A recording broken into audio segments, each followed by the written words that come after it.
Hello, welcome to Furious Driving, and behind me right now is my 2002 Ford Crown Victoria, which last episode I took my first ever drive, my proper drive, not to an MOT station, in this car. And it was very exciting, except that one of the calipers decided it wasn't going to work. So today I'm going to change that right now, because you've seen me take the caliper off twice now to fiddle around with it, so I'll breeze through that and find something more interesting to do. Now, fortunately, I've taken this thing apart a couple of times already, so it's all coming off relatively easily. Oh, I didn't undo the doohickey on the back of the caliper first for the flexi hosey majig. Now, I do have, very usefully, the correct tool for clamping down and restricting the flow of brake fluid, so you don't lose your, that's imperial, isn't it? You don't lose your brake fluid when you change the caliper off. It is, of course, over in the barn, naturally. Well, what the heck size is that then? Because 10mm is too small and 11 is too big. Okay, I'm going to go find out what size that is. Weird. Incidentally, you might be able to hear the sound of the Rover 200 VI idling away in the background, because I've done all the flushes on that, and I'm now just checking a loose coolant hose has sealed up properly, or done up properly, before I put proper coolant in it. Right, let's go search for some sockets. So I've not got my proper hose clamps, but I can give them a squeeze with a pair of mole grips with a cloth in there, just to take the edge off it. Right, so that then turns out undoes with a slightly smaller 10mm, does the trick here. They have kindly supplied a brass washer, but I don't actually know where that brass washer goes. We'll figure that one out as we go along. Presumably it goes just underneath here. Yeah, it does, yeah. Now, a few people did comment on the previous video about two things. First of all, you need to change calipers in pairs, but I did double check on that. I wasn't 100% sure. I didn't think you did, and you don't. Only, oh damn, that's leaking. Oh, fluid everywhere. You only need to do that if you're doing it. Sorry, as I was saying, you only need to change a pair of calipers if you've got drums on the rear of the car.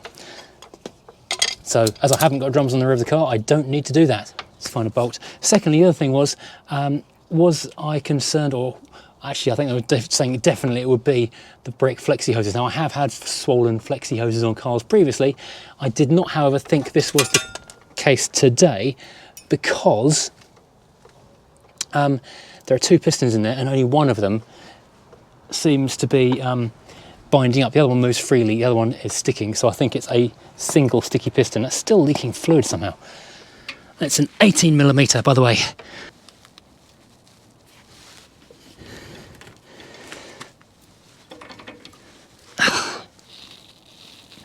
It's an extremely tight 18mm is what it is. Okay, one is slackened off.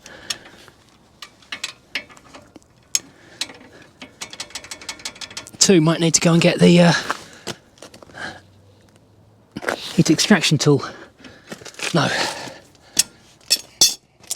This thing is very rarely beaten. The only thing that's really caused me grief are, well, actually brake hoses, because they just weld into one horrible rotten lump.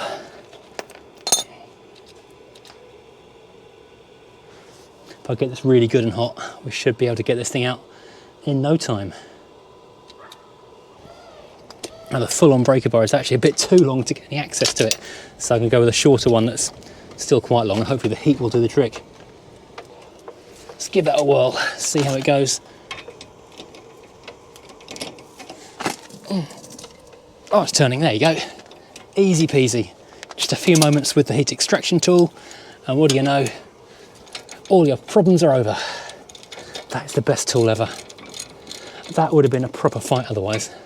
What you must not do, which I nearly did myself then, is go in when it's turning so freely, just grab it with your fingers. I said this last time as well, because if you do that, you will set fire to your fingers and have a proper burn on you. There we go. Oops, oh gosh, disc off as well. Now, as I think I mentioned last time, these sliders are basically self-contained. They do move quite easily, but at least everything here is going to be brand new now. I think I could probably get a rebate if I return this. Unfortunately, I think they would probably cost more in postage than I would get back for the remanufacturing costs. Whoa, big tray of nuts and bolts, not nuts and bolts, sockets. Big tray of sockets to the rescue. I actually spent about an hour organising all of these things a day or so ago because it was all getting a bit out of hand. Now, it would be definitely easier to mount this caliper carrier onto the hub without the caliper in it. I can't actually get any leverage on the caliper to undo the bolts while it's free. There you go, that undoes quite easily once you've actually got that.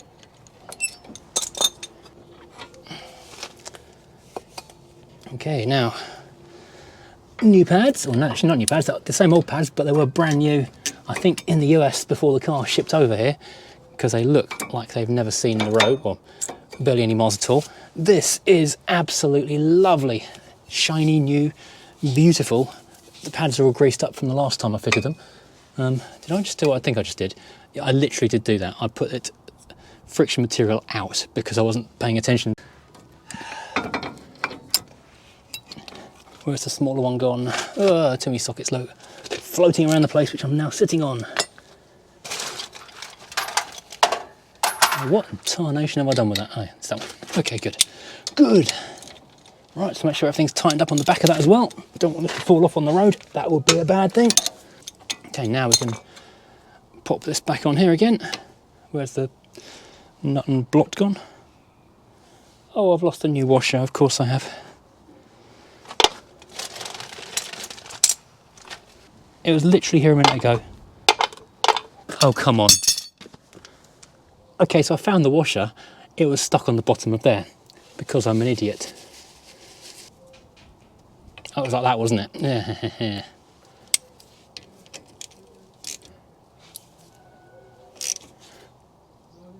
Oh, by the way, it was a 10mm, just a different 10mm seemed to fit for some reason. Who knows why. Okay, that looks good. Now, let's just go and find me bleedy stuff. And push down again. Oh, God, that's high pressure. I've got an assistant, 3 years junior in the car, doing the pumping duties, and I think we've got that blood. Pump it again. Oh my gosh, yeah, we've definitely got pressure there. Lots and lots of pressure. Well done, thank you. So I put about 10 miles in this car last night, but it was after dark, so I couldn't video it. I did get this awesome photo in a petrol station though.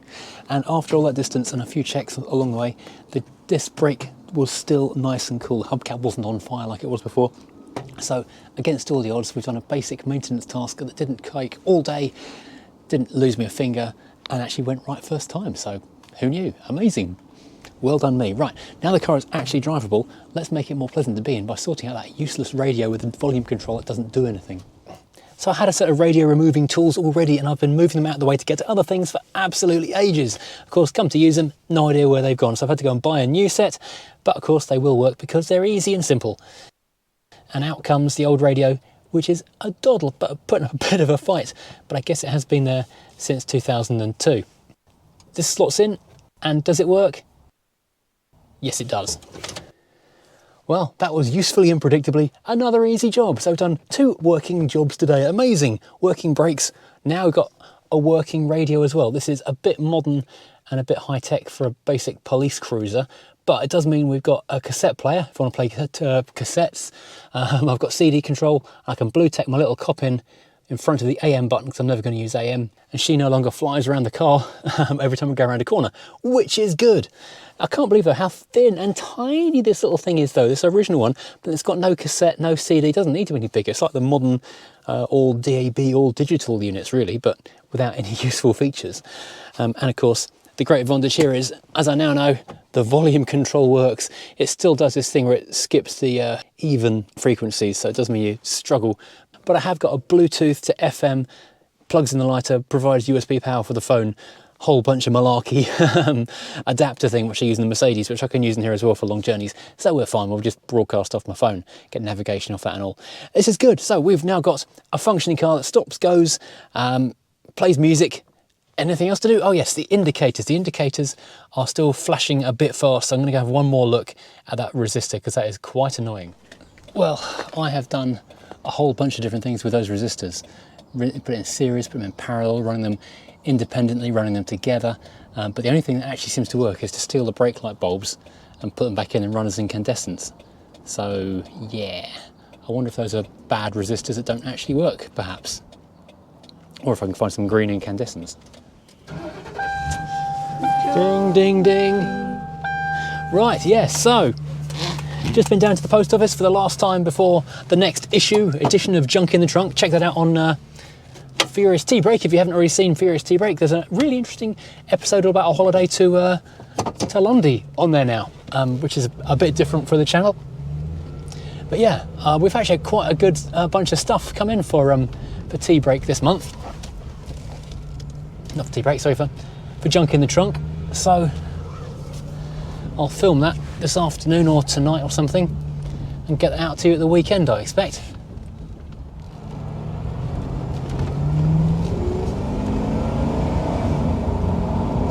But after my initial driving video a few days ago, I was actually a little bit concerned about the fuel consumption because the needle was moving visibly, but I'm pretty sure that was basically only because the caliper was binding on it. It was just fighting its own brakes the entire time. Now it feels more lively. The fuel needle has been hovering on the quarter mark for quite a while now, which is good.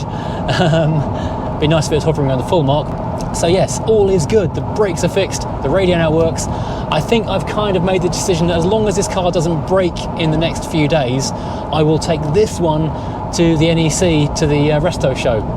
I believe Ian is now sort of set on taking Betty his oversized, over-engined Ford. So it'd be quite cool to have, you know, a double header of massive foreign Fords on the stand. I mean, I was going to take the coupe. And if this breaks, I still will. That's always a good one. But this has got more luggage space for t-shirts and hats and what have you. Yeah, I do need to slow those indicators down. A few people did comment in the last video, your indicators are still too fast. They are. I need to go and buy some more cheap Chinese resistors or something and get them just running a bit slower for me. A couple of people said in the last video, how come there's no burnouts? Well, there's two reasons for that. Firstly, I don't want to buy a new set of tyres at the moment. It's got fairly reasonable tread on these things. Secondly, I don't want to wreck the gearbox. If I'm going to take this to the NEC next week, the gearbox is basically the weak point of this car. And if you do too much thrashing on it, they do go pop. And until I've had it serviced, I don't want to make it go pop, and certainly not 4 days or 5 days, whatever it is, before I head up to Birmingham to park it in front of the world. Wouldn't mind taking it up Santa Pod though, because it does seem to have a fair turn of speed.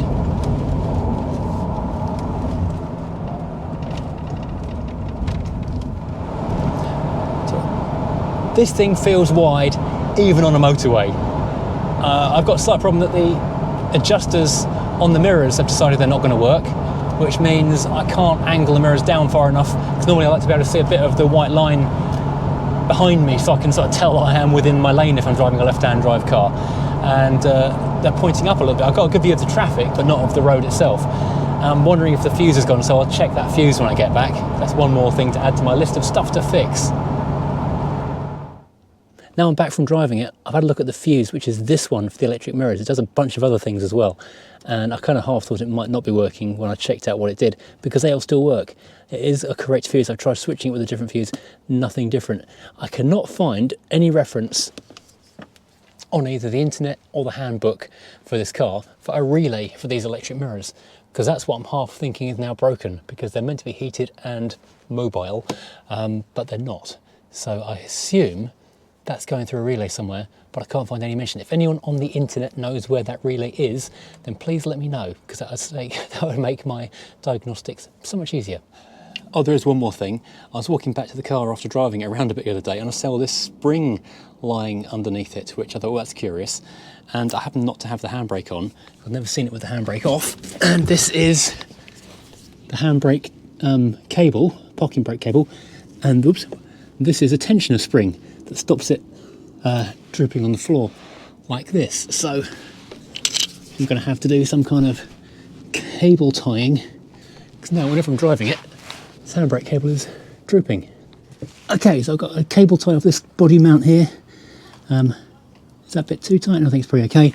One around this body mount up here, That's with the handbrake applied to when the car is parked. Whoops. Ow.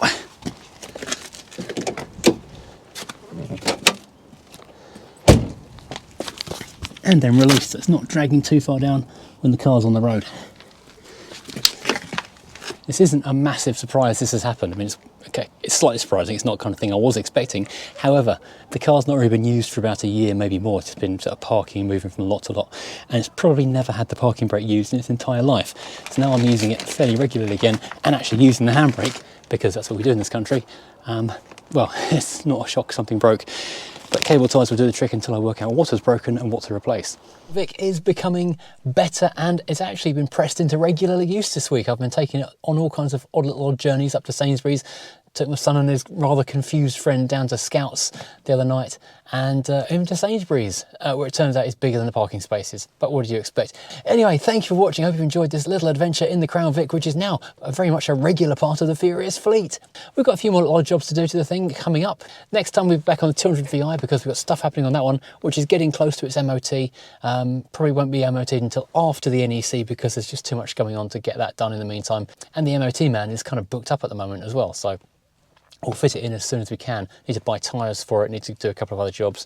So yeah, it's not immediate. And then of course we need to go and have a look at the V8, look at the 2000, and look at the Tourer, which is still, well, waiting to see exactly how good or bad it is, because the MOT runs out while we're at the NEC. My plan was to get it home, MOT it, and have it with a ticket on it so we can keep on using it. Obviously not going to happen. I'm now working every single day before we leave for the NEC, so I've got very little time for tinkering, unfortunately.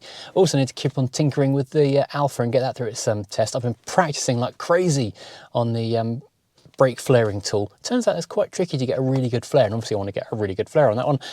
Anyway, lots more to come, so please do hit like and subscribe and hit the bell notification for next time.